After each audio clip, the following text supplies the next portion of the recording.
ಎಲ್ಲರಿಗೂ ನಮಸ್ಕಾರ. ಯಾರೆಲ್ಲ ನನ್ನ ವಿಡಿಯೋ ನೋಡ್ತಾ ಇದ್ದೀರಾ ಎಲ್ಲರಿಗೂ ಸ್ವಾಗತ. ಇವತ್ತಿನ ರೆಸಿಪಿ ಸಿಂಪಲ್ಲಾಗಿ ಮನೆಯಲ್ಲಿರೋ ಸಾಮಗ್ರಿಗಳಲ್ಲೇ ಮಾಡಿಕೊಳ್ಳುವಂಥ ಸಿಂಪಲ್ ರೆಸಿಪಿ.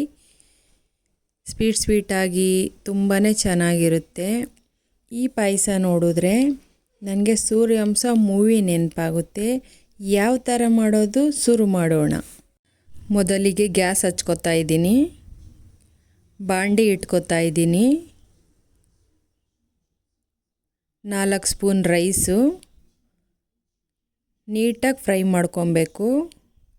ಗಸಗಸೆ 3 ಸ್ಪೂನು, ಅದನ್ನು ಕೂಡ ಸೇರಿಸ್ಕೊಂಡು ಫ್ರೈ ಮಾಡ್ಕೊಬೇಕು.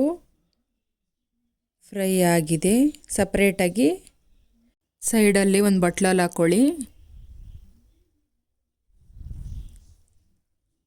ಬಾದಾಮ್ ಹಾಕ್ಕೋತೀನಿ 10, ಅದನ್ನು ಕೂಡ ನೀಟಾಗಿ ಫ್ರೈ ಮಾಡ್ಕೊಬೇಕು. ಗೋಡಂಬಿ 8 ತಗೊಂಡಿದ್ದೀನಿ, ಅದನ್ನು ಕೂಡ ಸೇರಿಸಿ ಫ್ರೈ ಮಾಡ್ಕೊಬೇಕು. ಫ್ರೈ ಆಗಿದೆ. ಮಿಕ್ಸಿ ಜಾರ್ ತಗೊಂಡಿದ್ದೀನಿ.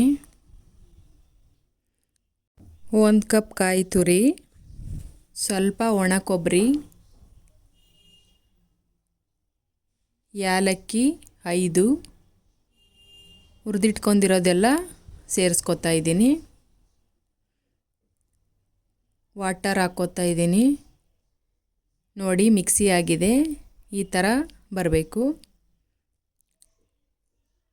ಪಾತ್ರೆ ಇಟ್ಕೊಂಡು 1 ಕಪ್ ಬೆಲ್ಲ, ಸ್ವಲ್ಪ ವಾಟರ್ ಹಾಕ್ಕೋತಾ ಇದ್ದೀನಿ.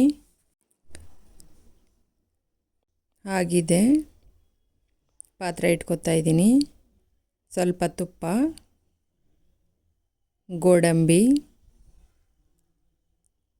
ಫ್ರೈ ಮಾಡ್ಕೊಬೇಕು. ದ್ರಾಕ್ಷಿ ಅದನ್ನು ಸೇರಿಸಿ ಫ್ರೈ ಮಾಡ್ಕೊಬೇಕು. ಮಿಕ್ಸಿ ಮಾಡ್ಕೊಂಡಿರೋದೆಲ್ಲ ಸೇರಿಸ್ಕೊತಾ ಇದ್ದೀನಿ.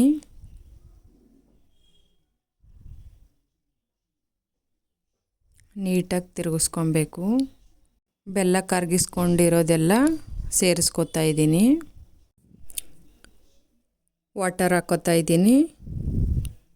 ನಿಮ್ಗೆ ಎಷ್ಟು ಬೇಕೋ ಅಷ್ಟು ಹಾಕ್ಕೊಳ್ಳಿ, ತೆಳ್ಳಗೆ ಮಾಡ್ಕೊಳ್ಳಿ. ಆಮೇಲೆ ಸ್ವಲ್ಪ ಗಟ್ಟಿಯಾಗುತ್ತೆ. ನೋಡಿ ಈ ಥರ ಮಾಡ್ಕೊಳ್ಳಿ. ಆಗಿದೆ. ಬೌಲಲ್ಲಿ ಹಾಕೋತಾ ಇದ್ದೀನಿ. ನೋಡಿ ಯಾವ ಥರ ಬಂದಿದೆ ಅಂತ.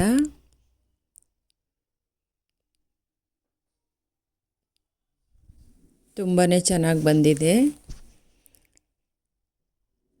ಈ ವಿಡಿಯೋ ನಿಮಗೆ ಇಷ್ಟ ಆಗಿದರೆ ನನ್ನ ಚಾನಲನ್ನು ಸಬ್ಸ್ಕ್ರೈಬ್ ಮಾಡಿ, ಲೈಕ್ ಮಾಡಿ, ಸಪೋರ್ಟ್ ಮಾಡಿ.